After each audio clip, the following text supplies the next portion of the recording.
So welcome to the Node.js Technical Steering Committee meeting for March 25th, 2021. We'll follow the agenda that we had in the issue in the GitHub repo, which was issue number 999. Before we get started, does anybody have any announcements that they'd like to share? So the one that I will share is the Next 10 team has a survey which is active today. You can read a little bit more if you go to the Node.js Medium, where we have some context, and it also has the link to the survey itself. I've also pasted into the minutes the link for that doc where you can get all the information. So if you have a chance, it'd be great if you could take a look. It's looking to help us validate some of the the work and brainstorming that we put together in terms of the constituencies of Node.js, what we think they need, and so forth. So if we don't have any other announcements, we'll move on to the issues that we'd had tagged for the agenda. We have David Gutman here as a guest to talk to us about the mentoring initiative. So we'll kick that off so that he can leave if he wants to after that. So David, take it away. Okie doke, thanks. So the Mentorship Initiative started, I don't know, I guess a while ago, probably maybe like 2 years or longer. I came in, I don't know, maybe a little less than a year ago. And the way that it's organized now is that there are a lot of initiatives, working groups within Node that wind up with a lot of I don't know, sort of like these nagging issues or opportunities that kind of get left alone. So one of the ones that we're able to help out with is, so Tierney was running the examples initiative. So if you're not familiar with this is the idea of going beyond hello world. So the idea of, pretty much examples, I don't really want to use that word too often, but, examples of what it would be like to really use Node for real work, production-like scenarios, so that people getting started could use those. Tierney, of course, spins a lot of plates, and he wasn't really able to make as much progress as he wanted. So he was one of the first initiatives that we worked with, and the way that it worked out is just talked to him a lot about what it was that he was looking to create. And then using that, we went out to the community to find a mentee. So someone who had enough of the skills to be helpful, that wouldn't need a lot of, the foundations of how to use Git and how to do pull requests and how to use Node, but who would also really benefit from the guidance of somebody like Tierney to show him what needed to be done, and how to contribute. So after finding that person for Tierney, I think a lot of progress was made on examples. We've used the same process for ourselves too. So we've found multiple people to join the Mentorship Initiative, and they're very helpful in the work that we do. And most recently, we worked with Michael for the NAPI group, and found them someone, and I believe that's going well as well. So yep. The idea is for us to find another working group, another initiative that could really benefit from another pair of hands that does have the skills to be productive immediately, but also is somebody who could really benefit from having that attention.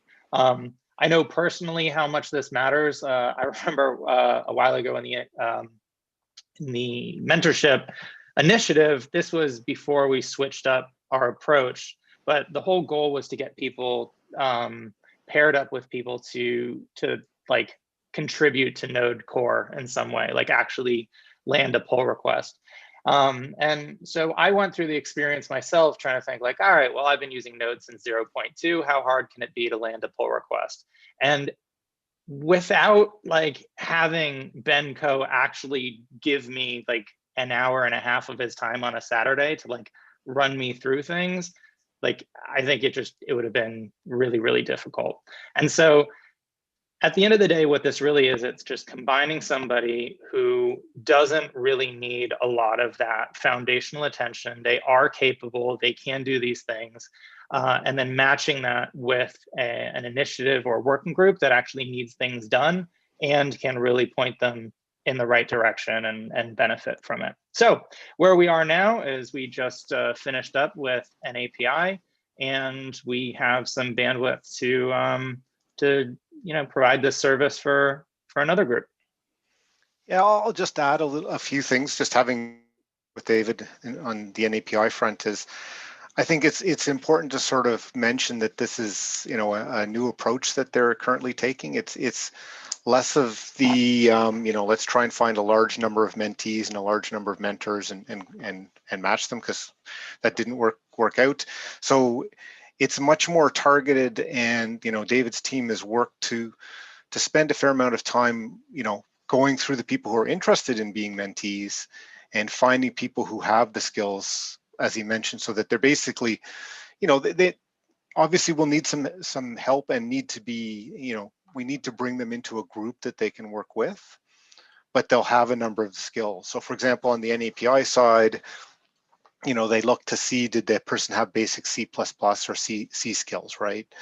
So I think the thing I wanted to call out is, like, they do a bunch of the work to sort of apply the upfront work to say, is this going to be a good match? Is it going to be a good likelihood that the person that they found is going to be able to help, not just, help get the work done that whatever the initiative is needs to get done, versus only, mostly helping the person get involved. So it's a good balance on that front.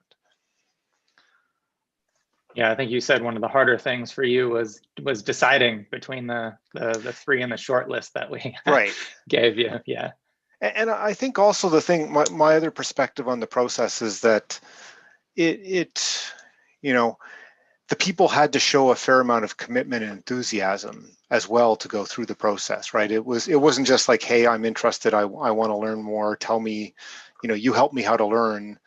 They actually, went through some exercises, and we, David and I worked together to say, like, here's something that they could actually go through as a sample of the kind of work we'd like to get done, right? And so I think, that's another important factor, is that, the people who have participated in this way so far have actually, invested significantly to become a mentee. And I think that, again, sort of increases the chances of success and sort of longer term, bringing the person into the project longer term. So David's here because we were talking about, in the community meeting, like, okay, so how do we find the next work group or team? And, we wanted to make sure that the TSC members were sort of aware of this, the new approach, and to think about, like, are there any places that you could see this might be a good fit to work with?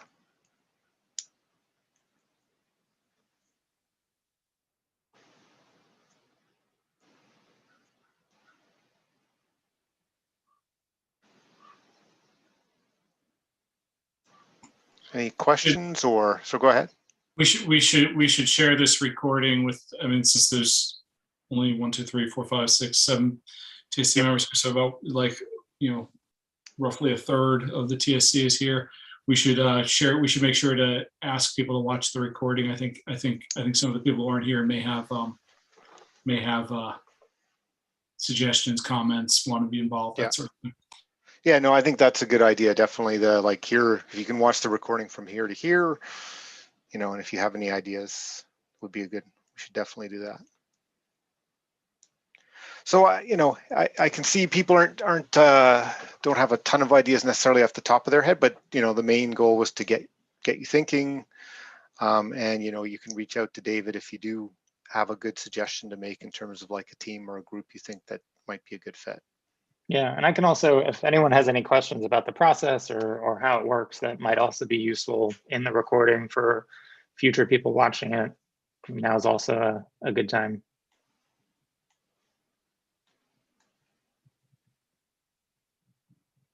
Okay, cool. I do want to say it does sound like it is a more than iterative improvement over the code and learn process, which which had its own benefits and successes. But this is definitely worthwhile. So thank you. Yeah, of course. Yeah, I think it's been going really well. Yeah. So, anyways, certainly open to helping y'all out if there's a need.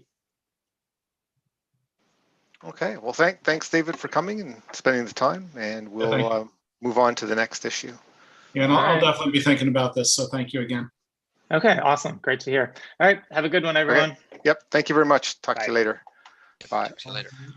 Okay, so the next issue on the agenda is DEPS add yarn 1.22.15. This is one that I'd added because I was, I was making an objection until we got more feedback from the, a TSC.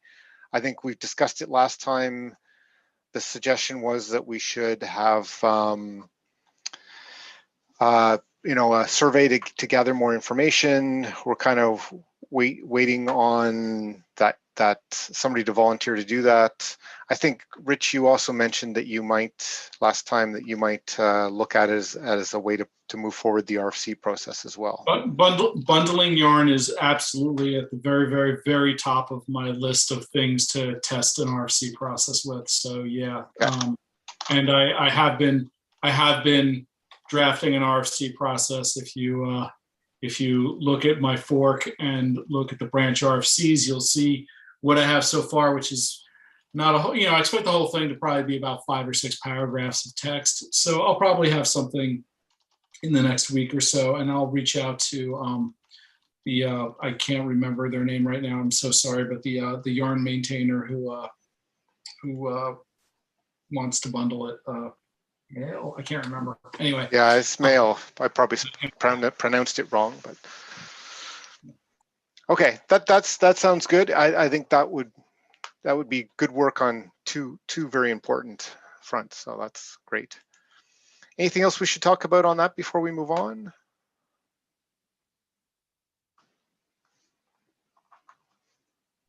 Okay, the next one is. We could just. Sorry, go ahead. Shall we also just vote on it as well as the TSC? Because, I mean, there are already 2 TSC members. No, sorry, 1 TSC member. That was you, Michael, who said you would rather not add it. I was like, I don't think we should add it. Yeah, I'm not convinced we should add it. And then it's also, I think it needs more of a TSC decision versus a not objection. So that's why I was saying it needed, I was objecting to force a vote effectively. Mm-hmm. But when we talked about that, it was, the TSC members were kind of like, we'd like to gather more info. And I think Rich, if you're going to do, suggest the RFC process, would it be better for us to hold off on the vote? I would prefer that. I mean, I personally am not prepared to vote. So, but that said, I wouldn't stand in the way of a vote if anyone thought it was important to vote now and come to a decision one way or the other now. I have a feeling a lot of people would be caught flat-footed, would not know how to vote at this time, but I don't know. We have some more TSC members with thumbs down on the original post of the PR. So it's not an objection in terms of a review, but it is an objection in terms of a thumbs down, like Colin, the thumbs down that, for what it's worth. I'd personally suggest we just leave it until, if we leave it until Rich has the RFC process kicked off, or perhaps if it goes another 3 or 4 weeks and we don't have a volunteer to run a survey, or that hasn't started, then maybe we should just call for a vote. But I would say even sooner than that. I'd say if it goes, if we don't have something by next week, I think people will be justified in demanding a vote, and certainly in 2 weeks. So like, if you want to say 2 weeks or something, or even a week, I think that's entirely fair. I'm happy to say, like, we agreed to wait 2 weeks. If no progress, we should consider just calling a vote. That sound reasonable? Okay. Okay, anything more on that one before we move on?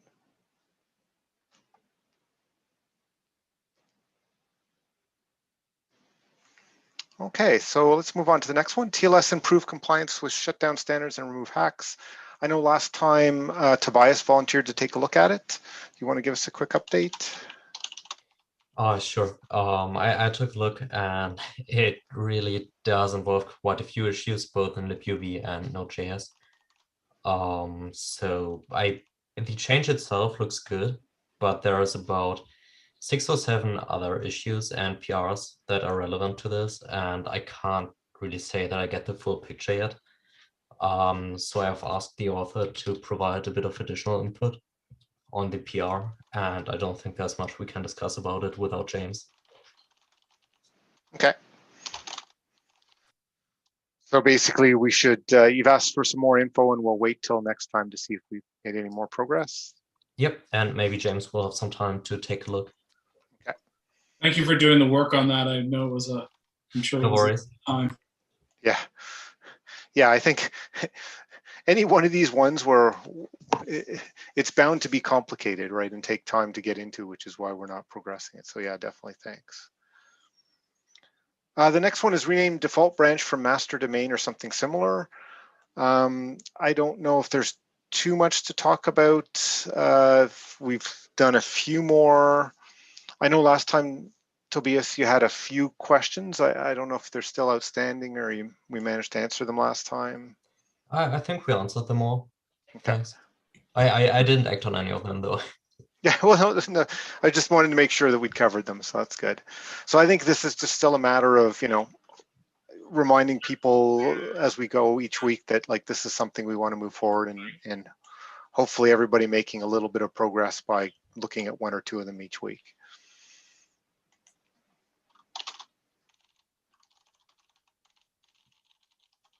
Anything else to talk about on this one?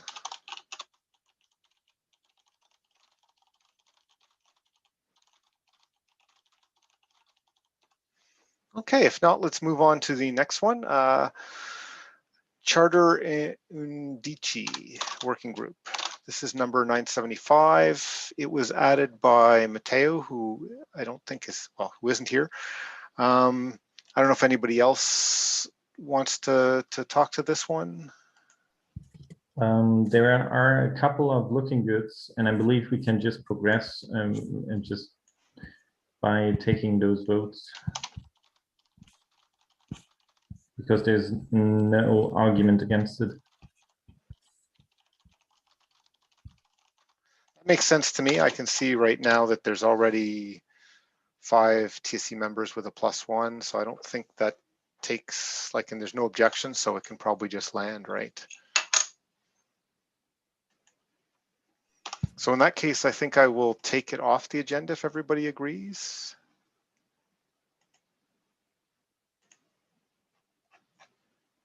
Okay, I'm just doing that. Okay.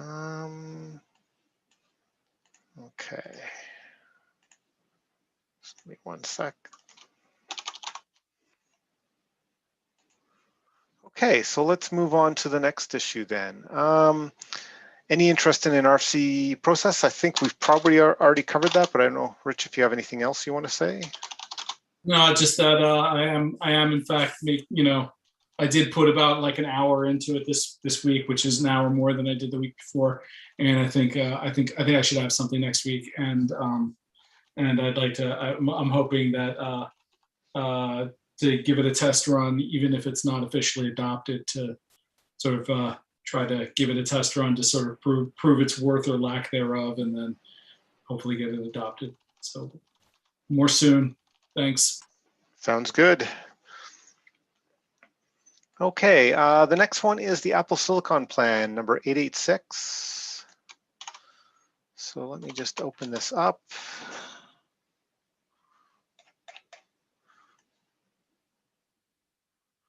I don't see an update.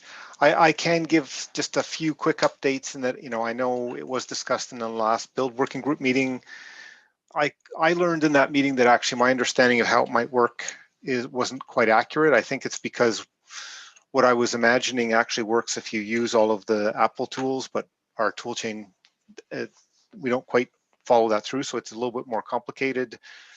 I think my current understanding of what we'll end up with is we'll end up with individual M1 and x86 builds for Mac OS. And then on the on the download site, we will end up with individuals, tar gzips or tar xzs for each architecture, and the package installer will be a single multi-arch binary that it installs. So if you're actually installing from the tars, you're going to need to pick the right one. If you're installing from the installer, it will install the FAT binary, which will run, either native or x86 code. I've seen some progress. Whether we'll get that completely done by the 16, the 16 current, I'm not sure. But I'm pretty comfortable, much more comfortable that, long before it becomes LTS, we'll get that done. Any sort of questions on that?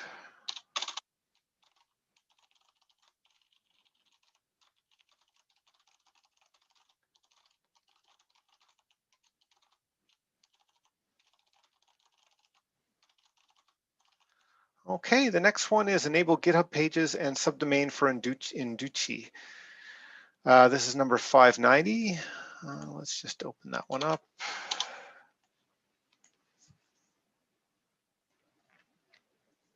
I think this one is, there is a question on a little bit of whether we'd want to do it through node.js.org or node.js.dev. But I think the main reason it's on the agenda is it needs 2 TSC and 2 ComCom thumbs up, or typically that's what we've been doing. I see so far, let's see.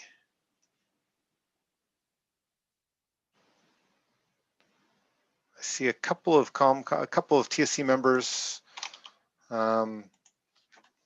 but if you have a chance, go take a look and add your opinion. So I guess mostly on the agenda is an FYI.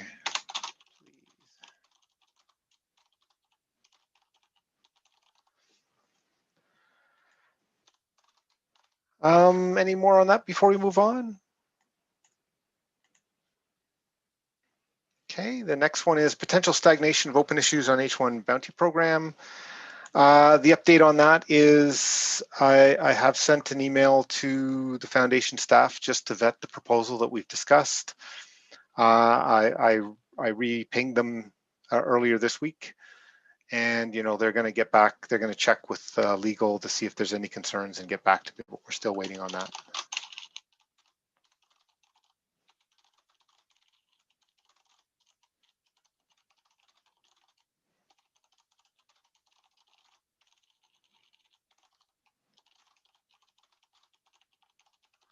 Okay, so that takes us to the end of the issues that were tagged for the agenda. Let's flip over and take a quick look at the strategic initiatives.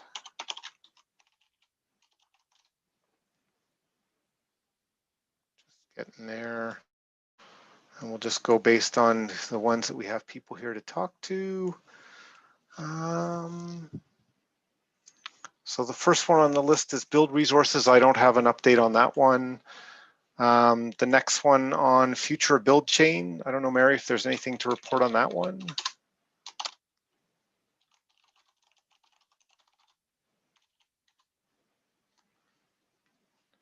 Let's just see if we still have Mary. I guess she had to drop earlier. So I think that means we don't have any updates on the strategic initiatives. Any other public business that people would like to discuss? If not, thanks to everybody who joined the live stream. And we will close out the public session. Let me stop the stream.